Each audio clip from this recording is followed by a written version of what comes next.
السلام علیکم ورحمۃ اللہ وبرکاتہ۔ روزہ کے احکام اور مسائل کا سلسلہ چل رہا ہے، اور آج ہم روزہ کے چند آداب جانیں گے، جن میں بنیادی طور پر سحری اور افطار کے احکام اور مسائل۔ سب سے پہلے نمبر پر سحری۔ اسلام نے ایک وقت سے ایک وقت تک روزہ رکھنے کا حکم دیا ہے، تو ہمیں اس بات پر ابھارا ہے کہ ہم سحری کھانے کا اہتمام کریں۔ صحیح بخاری اور صحیح مسلم کی روایت ہے، اللہ کے نبی صلی اللہ علیہ وسلم نے ارشاد فرمایا، تسحروا فإن فی السحور برکہ، سحری کھایا کرو کیونکہ سحری کھانے میں برکت ہے۔ سحری کھانے میں برکت کیسے ہوتی ہے؟ امام ابن العربی رحمۃ اللہ علیہ نے عارضۃ الاحوذی میں اس کی کئی وجہیں لکھی ہیں کہ سحری کھانے میں برکت کیسے ہے۔ سب سے پہلے نمبر پر سحری کھانے میں برکت اس طور پر ہے کہ ہم رخصت کو قبول کرتے ہیں، اور اللہ نے جو چھوٹ دی ہے اس چھوٹ کو اختیار کریں تو ظاہر سی بات ہے کہ اس میں برکت ہوگی۔ اسی طریقے سے دوسرے نمبر پر سنت پر عمل کرنے کی وجہ سے برکت ہے، اور اس وجہ سے بھی کہ اس میں اہل کتاب کی مخالفت ہوتی ہے۔ اللہ کے نبی صلی اللہ علیہ وسلم صحیح مسلم کی روایت کے مطابق بیان فرماتے ہیں، فصل ما بین صیامنا و صیام اہل الکتاب اکلۃ السحور، کہ ہمارے روزوں اور اہل کتاب کے روزوں کے بیچ فرق کرنے والی چیز سحری کا کھانا ہے، تو اس سے اہل کتاب کی مخالفت بھی ہوتی ہے۔ اسی طریقے سے سب سے بڑی جو اور واضح جو حکمت ہے جس میں برکت حاصل ہوتی ہے کہ جب ہم سحری کھاتے ہیں تو دن بھر انرجی ملتی ہے، اور اس طریقے سے ہم چست رہتے ہیں اور عبادت میں ہمت پاتے ہیں۔ تو سحری کھانے کی وجہ سے سحری نہ کھانے کی وجہ سے ایک انسان سست پڑ جائے گا، جبکہ سحری کھا لے گا تو چست رہے گا۔ اسی طریقے سے کھانے کی ضرورت سے بے نیازی بھی ایک انسان کو حاصل ہوتی ہے، اور اس کی وجہ سے ایک انسان چست رہتا ہے۔ اور برکت اس طور پر بھی ہے کہ جب ایک انسان سحری کے وقت میں جاگتا ہے تو یہ وقت رات کا تیسرا پہر ہے، جس میں اللہ تعالیٰ سمائے دنیا پر اتر کر کے اعلان کر رہا ہوتا ہے کہ ہے کوئی مانگنے والا کہ ہم اس کو دیں، ہے کوئی دعا کرنے والا کہ اس کی دعا قبول کریں، ہے کوئی اپنے گناہوں کی معافی طلب کرنے والا کہ ہم اس کے گناہوں کو معاف کر دیں۔ تو ایسے وقت میں اللہ کا ذکر کرنا، اللہ سے دعا کرنا، کچھ نمازیں پڑھ لینا، یا کم سے کم کچھ اللہ سے مانگ لینا، یہ بڑی بات ہوتی ہے۔ تو اس ناحیہ سے سحری کھانے میں برکت ہے۔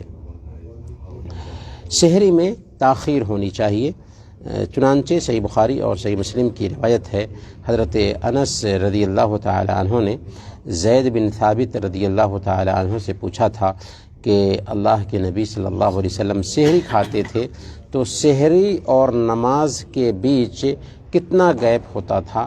تو انہوں نے کہا قدر 50 آیہ، یعنی اتنا گیپ ہوتا تھا کہ اس بیچ میں 50 آیتوں کی تلاوت کی جائے۔ تو اس سے پتہ یہ چلتا ہے کہ سحری بالکل سویرے کھا لینا اچھی بات نہیں ہے، اور بالکل تاخیر سے اذان کے قریب کھانا بھی بہتر نہیں، کہ کچھ گیپ سحری اور اذان میں ہونا چاہیے۔ سحری کس چیز سے بہتر ہے؟ تو سنن ابی داؤد کی روایت ہے، اللہ کے نبی صلی اللہ علیہ وسلم بیان فرماتے ہیں، نعم سحور المؤمن التمر، کہ کھجور مومن کے لیے سب سے بہتر سحری ہے۔ تو کھجور سے سحری کی جا سکتی ہے، یا جو دوسرے بھی کھانے پینے کی اشیاء ہیں، دوسری چیزوں سے بھی سحری کی جا سکتی ہے۔ یہاں تک کہ اگر کچھ کھانے کی خواہش نہیں ہے تو پانی پی کر بھی سحری کر سکتے ہیں۔ اور سوال یہ ہے کہ اگر کسی نے سحری نہیں کیا تو کیا اس کے لیے یہ عذر ہے کہ اس دن کا روزہ ترک کر دے؟ نہیں، سحری کھانا ضروری نہیں ہے۔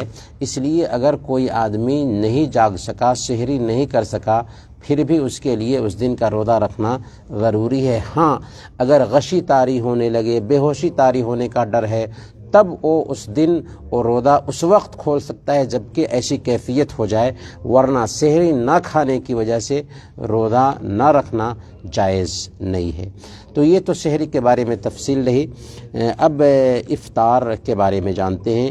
سورج ڈوبتے ہی افطار کرنے پر ہماری شریعت ابھارتی ہے، بلکہ صحیح بخاری اور صحیح مسلم کی روایت ہے، حضرت سہل بن سعد الساعدی رضی اللہ تعالی عنہ بیان فرماتے ہیں، لا یزال الناس بخیر ما عجل الفطر، کہ لوگ اس وقت تک جلدی میں رہیں گے جب تک کہ افطار میں جلد بازی کرتے رہیں گے۔ کچھ لوگوں کی عادت ہوتی ہے کہ اذان سن لیں گے، اس کے بعد ہاتھ اٹھا کر کے دعا شروع کرتے ہیں، غلط ہے۔ یہ دعا کرنے کا وقت نہیں ہے، بلکہ یہ ابھی افطار کرنے کا وقت ہے، اور اذان ہونا ضروری نہیں ہے۔ اگر سورج ڈوب گیا، اذان بھی تاخیر سے ہوتی ہے، تو ہم سورج ڈوبتے ہی افطار شروع کر دیں گے۔ افطار میں بہرحال تاخیر کرنا اچھی بات نہیں، بلکہ اللہ کے نبی صلی اللہ علیہ وسلم نے بیان فرمایا کہ یہود و نصارہ افطار میں تاخیر کرتے ہیں، لہذا ہم افطار میں جلدی کریں۔ تو اس میں دوسرے قوموں کی مشابہت سے بچنا بھی ہے۔ تو افطار میں لیٹ کرنا غلط ہے، سنت کے خلاف ہے۔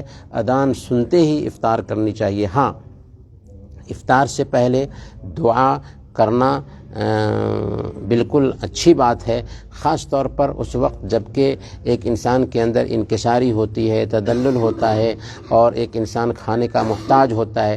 اس وقت جب اللہ تعالیٰ کے سامنے میں ہاتھ اٹھاتا ہے تو اچھی بات ہے، لیکن یہ دعا اس وقت ہونی چاہیے جب کہ ایک انسان اذان ابھی نہ سنا ہو۔ اذان سن لے تو دعا بند کر کے افطار میں لگ جانا چاہیے، اور کھاتے پیتے اللہ کا نام لے سکتے ہیں، ذکر کر سکتے ہیں۔ افطار میں سب سے بہتر یہ ہے کہ کھجور سے افطار کریں، اور کھجور بھی تر کھجور ہو۔ اگر تر کھجور نہیں ہے یعنی رطب نہیں ہے تو خشک کھجور سے بھی افطار کر سکتے ہیں، اور اگر خشک کھجور بھی نہیں ہے تو پانی سے افطار کر سکتے ہیں۔ کھجور افطار کے لیے طاق عدد میں استعمال کرنا یہ کوئی سنت نہیں ہے، یعنی عام سنتوں میں سے ایک سنت نہیں ہے کہ افطار میں طاق عدد ہی میں کھجور استعمال کریں۔ اللہ کے نبی صلی اللہ علیہ وسلم نے صرف عید الفطر میں نکلنے سے پہلے طاق عدد میں کھجور کا استعمال کیا، اس کے علاوہ دوسری جگہوں میں طاق عدد کھجور کا استعمال نہیں کیا۔ ہاں، اللہ کے نبی صلی اللہ علیہ وسلم نے یہ بیان فرمایا کہ جس نے 7 عدد عجوا کھجوریں صبح صبح کھائیں وہ اس دن زہر اور جادو سے محفوظ رہے گا۔ تو یہ بھی صحیح ہے۔ تو گویا کہ یہ 2 جگہ ہیں جس میں طاق عدد میں کھجور استعمال کرنے کی بات آئی ہے، ورنہ افطار میں یہ ثابت نہیں ہے کہ اللہ کے نبی صلی اللہ علیہ وسلم نے طاق عدد میں کھجور استعمال کیا ہو۔ جو روایت آتی ہے وہ ضعیف ہے۔ ہاں، یہ بات ضرور ہے کہ اللہ کے نبی صلی اللہ علیہ وسلم کی حدیث ہے، ان اللہ وطر یحب الوطر، کہ اللہ تعالیٰ وطر ہے اور وطر کو پسند کرتا ہے، طاق ہے طاق کو پسند کرتا ہے۔ تو اس ناحیہ سے اگر کہ کوئی انسان طاق عدد میں کھجور استعمال کر لیا تو کوئی حرج کی بات نہیں، لیکن اس کو سنت کہنا اور کسی پہ اعتراض کرنا کہ طاق عدد میں کھجور کیوں نہیں کھاتے ہو، یہ صحیح نہیں ہے۔ افطار کے وقت دعا کے حوالے سے ہم نے آپ کو بتا دیا ہے، لیکن افطار کے وقت ہی خاص دعا کرنا یہ بھی صحیح نہیں ہے۔ ہاں، افطار کے وقت میں دعا کی قبولیت کا امکان اس طور پر ہوتا ہے کہ ایک انسان بھوکا ہوتا ہے تو تدلل کے ساتھ میں دعا کر پاتا ہے، ورنہ ہر وقت روزے دار کی دعا قبول ہوتی ہے۔ اللہ کے نبی صلی اللہ علیہ وسلم نے ارشاد فرمایا، 3 دعوات مستجابات لا شک فیہن، کہ 3 طرح کی دعائیں قبول کی جاتی، اس میں کوئی شک نہیں۔ اس میں سے ایک ہے دعوت الصائم، روزے دار کی دعا۔ تو فجر کے وقت سے لے کر کے سورج ڈوبنے تک روزے دار کی دعا قبول ہوتی ہے، اس لیے ہر وقت روزے کی حالت میں دعا کرنی چاہیے، لیکن سب سے زیادہ بہتر جو وقت ہو سکتا ہے وہ افطار سے پہلے کا وقت ہے۔ اس کا مطلب یہ نہیں ہے کہ صرف افطار کے وقت کی دعا قبول ہوتی ہے، بلکہ روزے دار کی دعا ہر وقت قبول ہوتی ہے۔ افطار کرنے سے پہلے دعا جو آئی ہے کہ اللہم لک صمت وعلی رزقک افطرت، تو یہ دعا کمزور ہے، ڈیمیج ہے، اس لیے اس دعا کا اہتمام کرنے کے بجائے ہم بسم اللہ کر کے افطار شروع کریں گے، اور جب کچھ کھا پی لیں گے تو پڑھیں گے ذہب الظمأ وابتلت العروق وثبت الاجر انشاء اللہ۔ اور اگر ہم کسی دوسرے کے پاس میں افطار کر رہے ہیں تو اس وقت پڑھیں گے افطر عندکم الصائمون واکل طعامکم الابرار وصلت علیکم الملائکہ۔ دوسروں کو افطار کرانے کی بھی بہت اہمیت ہے، چنانچہ سنن ترمذی کی روایت ہے، حضرت زید بن خالد الجہنی رضی اللہ تعالی عنہ بیان فرماتے ہیں کہ اللہ کے نبی صلی اللہ علیہ وسلم نے ارشاد فرمایا من فطر صائما كان له مثل اجره غیر انه لا ينقص من اجر الصائم شیئا، کہ جس نے کسی روزے دار کو افطار کرایا اس کو اتنا ہی اجر ملتا ہے جتنا روزہ رکھنے والے کو ثواب ملتا ہے، اور روزہ رکھنے والے کے ثواب میں کسی طرح کی کمی نہیں واقع ہوتی۔ اسی لیے کہیں پر اگر افطار کا انتظام کیا گیا ہے تو ایک انسان کو جھجک محسوس نہیں کرنی چاہیے، بلکہ اس نیت سے جانا چاہیے کہ جس صاحب خیر نے یا جس ہمارے بھائی نے افطار کا انتظام کیا ہے اس کو بھی اجر مل جائے گا اور میرے ثواب میں کسی طرح کی کمی نہیں آئے گی۔ تو عام دعوتوں میں انکار آپ کر سکتے ہیں، حالانکہ دعوت ہے تو بہتر ہے کہ قبول کیا جائے، لیکن افطار کی دعوت میں انکار نہیں ہونا چاہیے، بلکہ افطار کی دعوت کوئی دیتا ہے تو قبول کرنا چاہیے۔ یا مسجدوں میں افطار ہے تو گھر میں افطار کرنے کی بجائے مسجد میں افطار کریں گے تو اس کا فائدہ کیا ہوا کہ ہمارے ایک بھائی کو جس نے افطار کا انتظام کیا ہے دوہرا ثواب مل جائے گا، تو ہم دوسروں کا ثواب پہنچانے میں محروم کیوں رکھیں گے؟ تو اس کا اہتمام کرنا چاہیے، اور خود بھی ہم سے ہو سکتا ہے تو دوسروں کو افطار کرانا چاہیے، کیونکہ ہمارے لیے یہ تو ممکن نہیں ہے کہ 2 آدمی کا اجر اور ثواب حاصل کر سکیں، یا 2 روزے دار 3 روزے دار کا ثواب حاصل کر سکیں خود روزہ رکھ کر کے، لیکن اللہ تعالیٰ نے یہ آپشن رکھا ہے کہ دوسروں کو افطار کرا کر کے ہم 4 5 10 روزے کا ثواب ایک ہی دن میں حاصل کر سکتے ہیں۔ تو اللہ تعالیٰ ہم سب کو روزے کے مسائل اور اس کے احکام کو سمجھتے ہوئے روزہ کو برتنے کی توفیق عطا فرمائیں۔ آمین۔ وصلی اللہ علی نبینا محمد وعلی آلہ وصحبہ اجمعین۔